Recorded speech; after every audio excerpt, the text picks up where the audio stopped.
Bonjour à toutes et tous, je suis ravie de vous retrouver dans cette nouvelle vidéo pour vous parler de l'ange qui va régir du 17 au 22 juillet. Pour toutes celles et ceux qui sont nés entre le 17 et 22 juillet, eh bien l'ange Ahria est votre ange physique, c'est-à-dire votre ange gardien. L'ange Ahria porte la vibration numéro 24 dans le calendrier angélique des 72 anges de la Kabbale, et il est le 8e et dernier ange de la famille des 8 trônes. Je vous souhaite à toutes et tous un heureux anniversaire. Alors la famille des trônes, eh bien ils inspirent le courage quotidien et le sang-froid qui donne la force d'affronter l'adversité en permettant à chacun de tirer des leçons de ses expériences. Eh bien, il favorise la prise de conscience. Assimiler le sens profond des épreuves permet de franchir les étapes qui conduisent à un plan supérieur. Ces êtres de rigueur apportent la responsabilisation qui naît du développement de la lucidité. En conduisant les êtres sur le chemin de l'évolution personnelle, eh bien les trônes les encouragent à se réaliser. La couleur qui leur est associée est l'indigo, qui favorise l'affirmation de soi, développe la force intérieure et accorde la stabilité du tempérament. L'ange Ahria, le confesseur, il permet d'accéder à la vérité des êtres. Il offre sa protection confidentielle, particulièrement aux exclus, et accorde la libération. Il favorise les sciences exactes. L'ange gardien du cœur des trônes, c'est-à-dire celui qui est le plus proche de notre réalité matérielle. Il est le régent des énergies Saturne-Lune. Dans les énergies lunaires, Binaël Saturne se montre sous son aspect maternel pour faire naître et protéger la vie inférieure. Bref, ceux qui vivent en marge de la loi divine, qui est la loi naturelle, n'est-ce pas, trouveront en cet ange, eh bien, la vérité et le chemin pour la comprendre et revenir à elle. Ahria est source de vie et de santé, car il reflète la mère cosmique. Tous ses protégés possèdent le don de rendre la santé et la plénitude morale à ceux qui les ont perdus. Les textes traditionnels nous disent que ce gardien aide les exilés, les fugitifs, les prisonniers à éliminer leur situation difficile. En effet, l'exil extérieur, la prison, la fuite sont le résultat de situations intérieures. Et ce bel ange peut nous faire comprendre que tout est conséquence de nos actes. Et alors, la punition est inutile et elle disparaît. L'ange Ahria nous fait comprendre que la protection que nous demandons ne peut venir que du ciel, car bien souvent, nous la recherchons autour de nous. Dans notre enfance, cela aura été une protection parentale qui se mûra ensuite vers une demande de protection de ceux qui nous aiment et vivent autour de nous. Le conjoint, les enfants, mais également des personnes qui ont pour nous de l'affection. Si cela était normal dans notre enfance, cela l'est moins lorsque nous sommes adultes. À ce moment-là, cette protection excessive que l'on demande à l'extérieur est ressentie par l'entourage comme un vol d'énergie. Il en ressent de la fatigue, car nous la leur soustrayons de différentes manières. Ce peut être en les agressant pour les dominer par la force, en les critiquant pour les culpabiliser, mais aussi en freinant l'indifférence pour les obliger à s'intéresser à nous, en se plaignant pour attirer leur attention, en leur parlant à tort et à travers pour canaliser de force leur attention.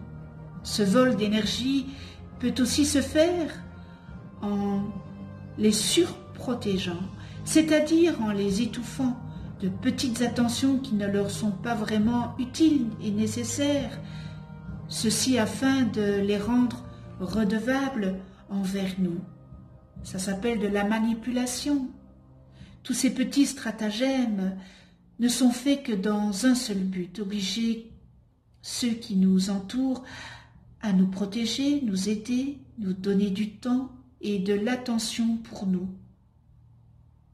Nous regonfler énergiquement, car nous avons toujours cette mentalité du nourrisson qui ne peut subvenir lui-même à ses besoins physiques. Nous volons ainsi l'énergie de nos congénères, car nous ne voulons pas nous connecter à la source divine. Cette attitude du nourrisson éploré et fragile est très bien expliquée dans la prophétie des Andes de James Redfield. Quand on dit qu'une personne, qu'elle nous pompe l'oxygène ou qu'elle ne manque pas d'air, on désigne en fait ce fluide vital qui nous regonfle énergiquement lorsque nous respirons. Sans air, pas de vie possible, n'est-ce pas? Et quand on a trop pris d'air à notre entourage, eh bien celui-ci, pour respirer, est bien obligé de jouer des points sur la table pour reconquérir son oxygène, de gré ou de force. Le natif se retrouve alors dans un contexte familial, social ou amical survolté, où chacun essaye de récupérer le bien précieux et vital qu'on lui a pris. Alors qu'il serait si simple de se tourner vers le spirituel ou l'énergie divine qui est sans fin, sans limite, à travers une prière au ciel pour demander une aide et une protection qui rassure.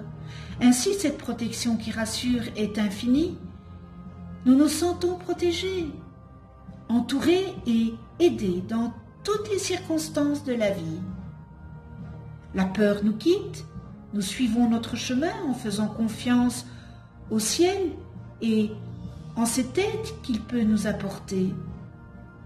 Comme nous nous sentons protégés, nous sommes regonflés énergétiquement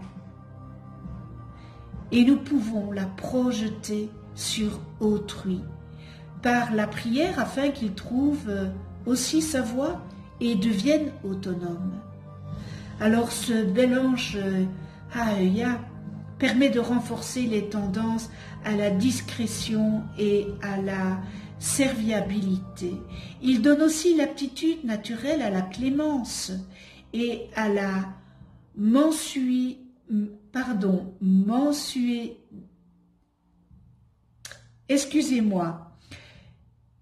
Il nous donne aussi l'aptitude naturelle à la clémence et à la mansuétude, car selon la tradition, il est le messager de la tempérance.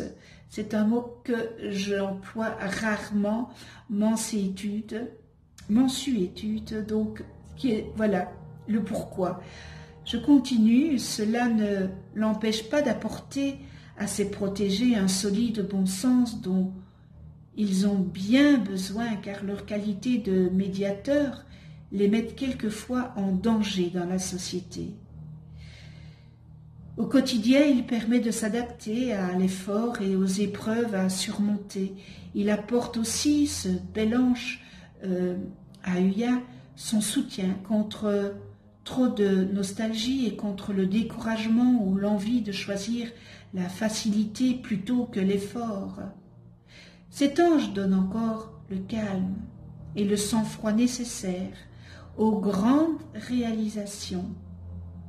Il apporte à l'âme l'amour de la vérité, la sincérité et le goût des sciences exactes, notamment les mathématiques.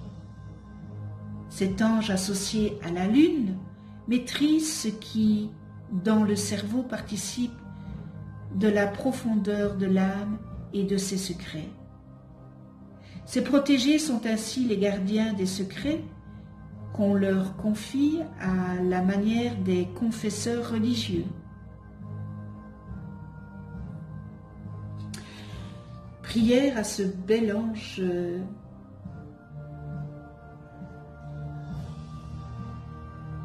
Tu es mon ange gardien, sois mon instructeur, mon guide, car sans toi, je risque de me perdre en chemin.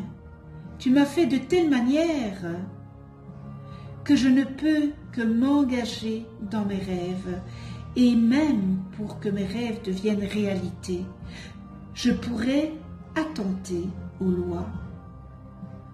Prends-moi sous ta surveillance et conduis-moi à des situations lumineuses, sans soubresaut, pour que mes pensées soient claires et je puisse me comprendre et te comprendre, car je veux être la pierre de l'angle de ton œuvre, utile à moi-même, à mon prochain et à l'œuvre divine. Soumets-moi aux lois avec clémence, permets-moi de faire face à mon destin et à mes responsabilités sans me détourner. Ouvre-moi la bonne porte, celle qui me conduira vers mes racines, mes amours et mon devenir. Éloigne de moi le mauvais penchant et l'erreur, le mal et le danger.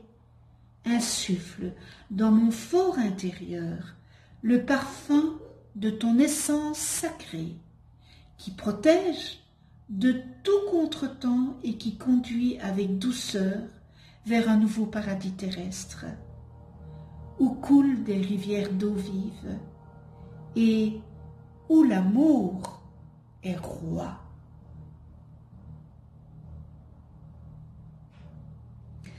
Merci avec toute ma gratitude.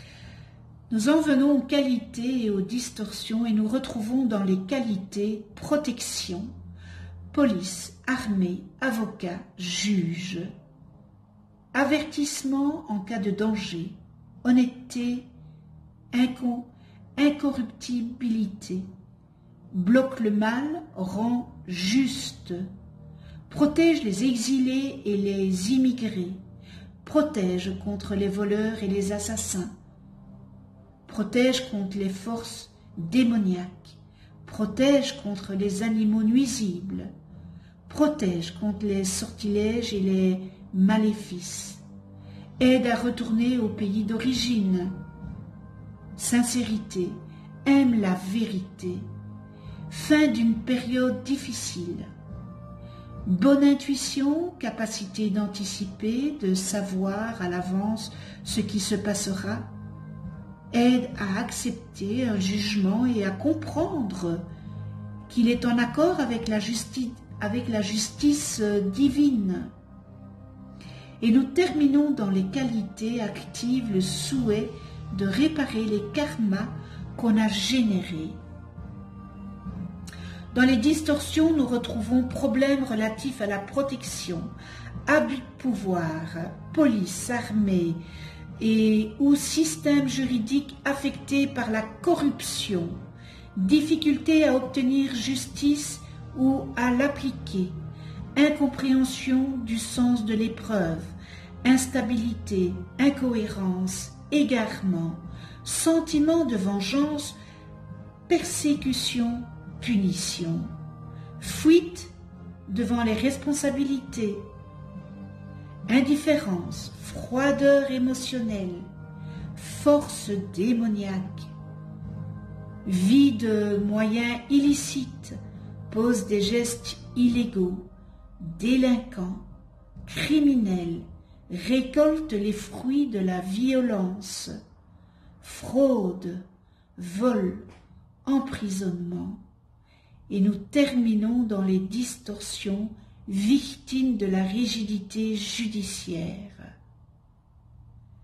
Connais-toi toi-même et tu connaîtras l'univers. Si vous ne connaissez pas le nom de vos anges, inscrivez votre date et heure de naissance en commentaire et je vous les calculerai gracieusement. Cette vidéo est terminée. Je vous remercie de votre gentillesse. Merci à tous les abonnés de votre fidélité. Merci à ceux qui ne sont pas abonnés. C'est l'occasion de vous abonner, de cliquer sur la petite clochette pour être averti des prochaines vidéos que je mets en ligne.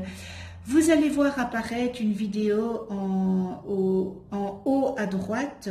C'est une vidéo sur les anges où j'explique qu'est-ce qu'un ange, comment travailler avec les anges, etc., etc.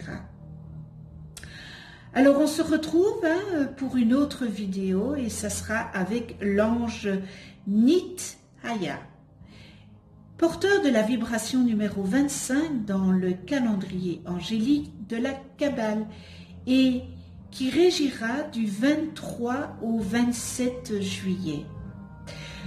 Si vous le désirez, vous pouvez déposer votre demande d'attention en commentaire.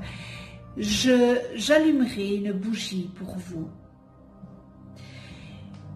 On se retrouve prochainement dans une nouvelle vidéo. Et d'ici là, eh bien, prenez soin de vous dans la douceur et de ceux que vous aimez. À tout bientôt.